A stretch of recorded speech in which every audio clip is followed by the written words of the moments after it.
Com es pot fer pluja sense pluja?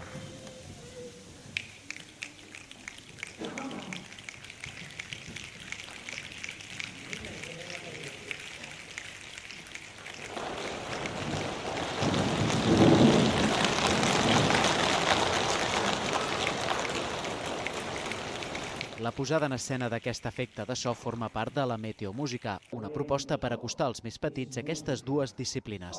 L'espectacle és una idea del meteoròleg Alfred Rodríguez Picó, materialitzada per l'Orquestra de Cambra de Granollers. Hi ha molta música titulada tempesta, pluja, neu, fred, i ha estat qüestió d'anar-ho enllaçant, d'anar trobant els punts de contacte i fer que això arribés a la canalla, que els nens poguessin saber què és la neu, com ens ha explicat l'Alfred, o quines són les particularitats de la pluja o del tornado, i com sona això en mà de compositors tan grans com Sibelius, Rameau, Beethoven, que hem pogut sentir.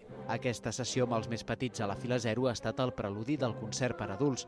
Tant en un cas com a l'altre, la sessió ha captivat els assistents. Nos gustaría mucho seguir en este camino, que los niños puedan venir antes del concierto que tocan a las 7, que escuchan absolutamente la misma música que tocaremos después, solo en un tiempo más reducido, después el concierto es más extendido, hay más obras, pero que la escuchen con los mismos intérpretes, con la misma calidad. Jo crec que hem pogut transmetre aquesta alegria i aquesta passió que teníem, jo la passió per la música, l'Alfred la passió per la meteorologia, i veies les cares dels nens, nenes i dels pares i mares, que també estaven tots allà i cantant i participant.